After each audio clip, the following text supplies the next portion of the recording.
baby! You boys are back. After a nice refreshing nap, we have been awakened to run down Season 2 of AMC's Fear the Walking Dead. So let's check in on our fearful survivors as they're about to hop on a cruise to Safety Town. I'm Brian Mitchell. I'm Ian Start. And this is the Skybound Rundown. Looks like Los Angeles is turning up the heat. Our favorite group of family and friends say goodbye to the City of Angels and make waves with Strand aboard Abigail. It's on the way there that we get one of the best infected kills. This season sure does start off on a dark note, letting us know that nothing will be the same. Title sequence.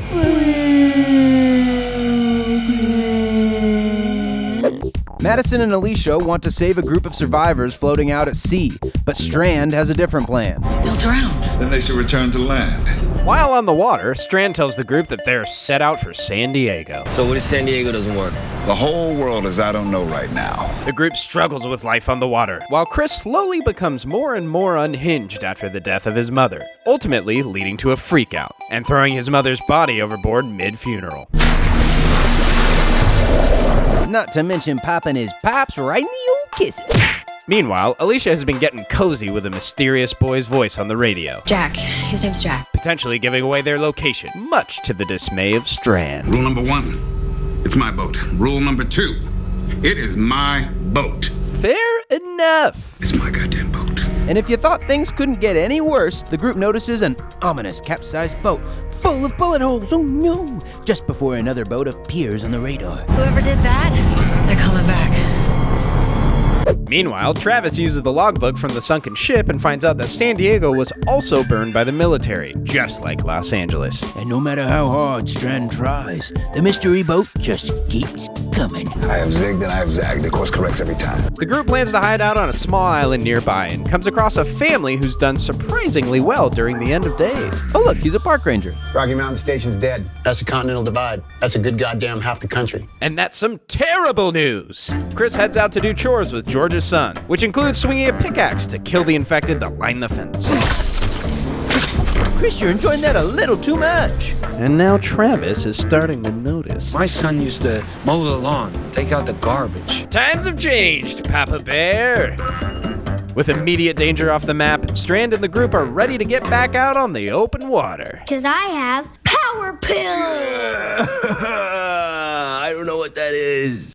Turns out the power pills were cyanide tablets that turned Willow into a little Wacky baby who attacks and kills Wacky Mama. Now the whole family is going to die.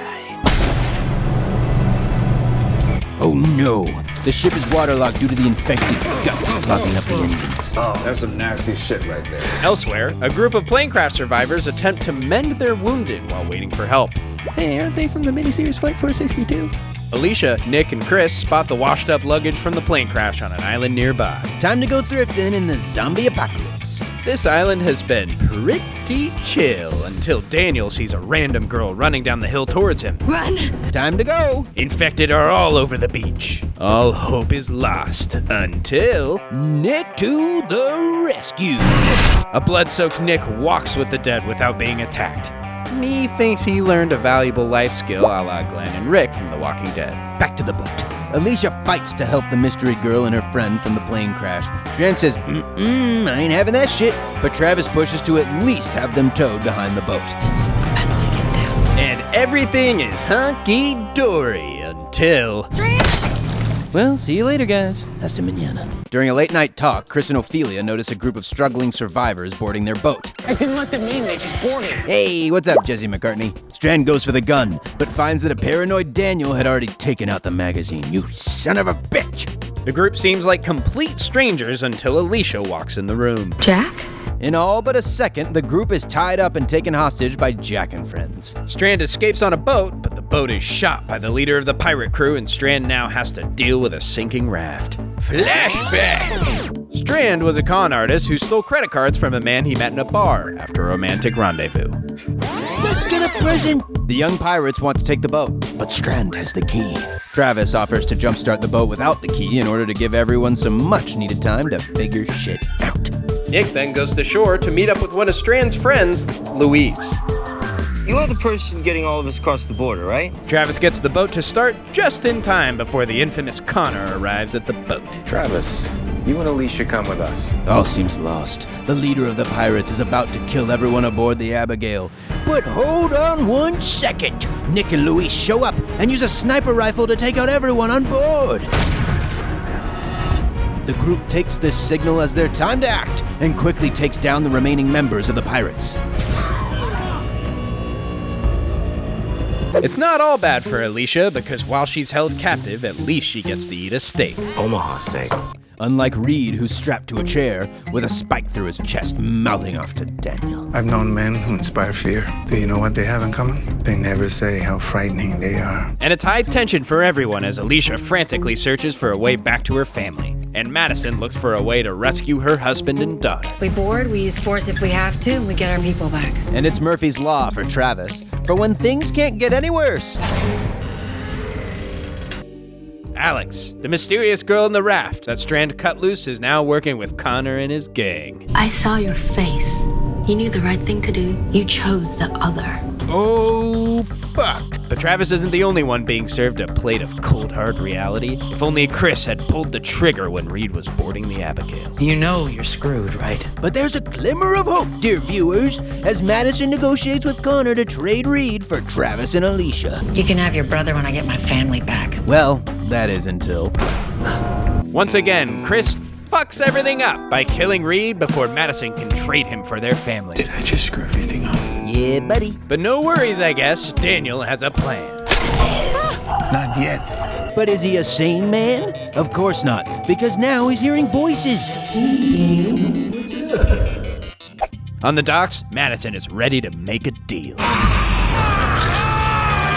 And it's one daring escape for our favorite family as Travis and Madison fight Connor's band of pirates, and Alicia makes a terrifying leap of faith off the top of the boat. Everyone's back together, hooray!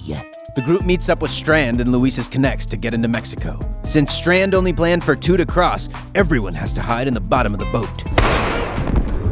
Shit quickly goes all crazy. Daniel is quick to react and jumps in to handle business like a boss, but Ophelia stops him before he can kill Luis. Luis asks Daniel to give a token to his mother, but Daniel seems to recognize the token and immediately throws it overboard. Quick to move on. The group is finally back on land and heading towards Strand's final destination. In the small Mexican town, things aren't looking any better than on the water. As Strand searches for his lover Thomas, the family struggles to fight off the townspeople.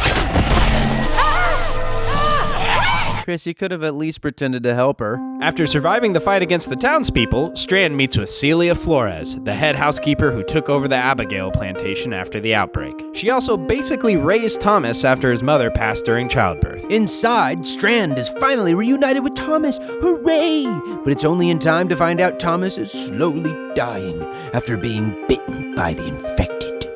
Yeah, TV again. Oh, never mind. Here comes Chris. They were gonna kill her, and you were watching. No, I swear. You were gonna stand there and let it happen. And here it is, folks, the beginning of Chris becoming all unhinged. I don't want to hurt anyone. Was that a threat? Seems like it. Alicia did not stand for that shit. She takes her concerns to Madison, who then takes those same concerns to Travis. You're saying my son wants you both dead. You hearing yourself? He needs help. Chris is becoming a growing divide between Travis and Madison as they feel most protective over their own kids separately. Daniel goes to investigate what's beneath the chute and finds something he wishes he didn't.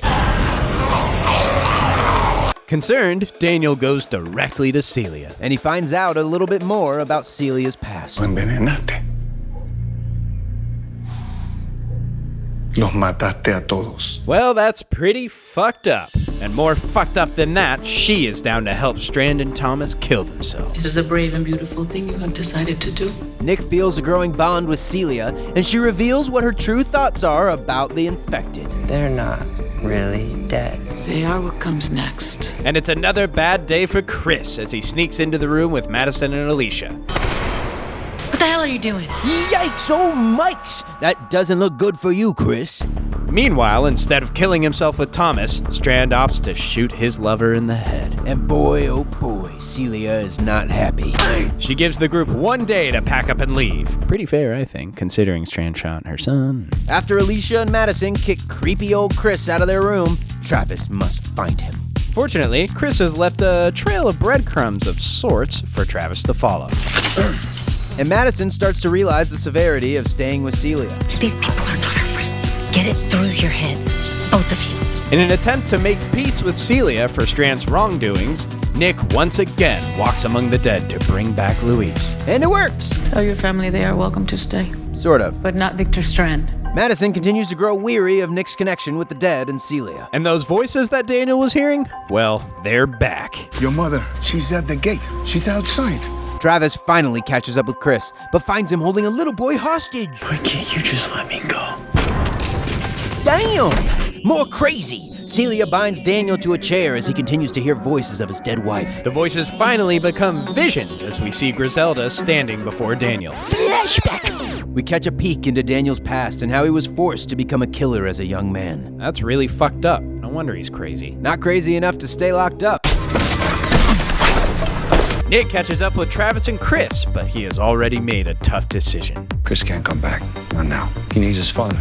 Seeing an opportunity to take out Celia, Madison locks her in with the infected she had been protecting. Finally free, and not one for subtlety, Daniel takes it upon himself to burn down the ranch in the hopes to free the soul of Griselda.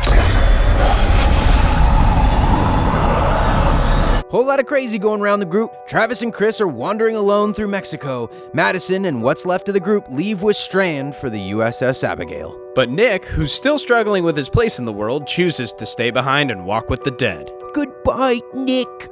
Where will the group sail to next? Do you think Nick is going to make it with his new friends? Will Travis and Chris survive all alone in Mexico? Does Chris ever snap out of his crazy? Their journey has been cold and bleak, but our heroes trek forth in AMC's Fear the Walking Dead. Don't go anywhere, folks. We'll be back next week to fill you in on the events of the second half of Season 2. And if you need a refresher on the Mother Show, make sure to go back and get caught up on the first 7 seasons of AMC's The Walking Dead. If you're a fan of the Rundowns, make sure to like, comment, subscribe, and turn on those notifications. Thanks for tuning in, folks.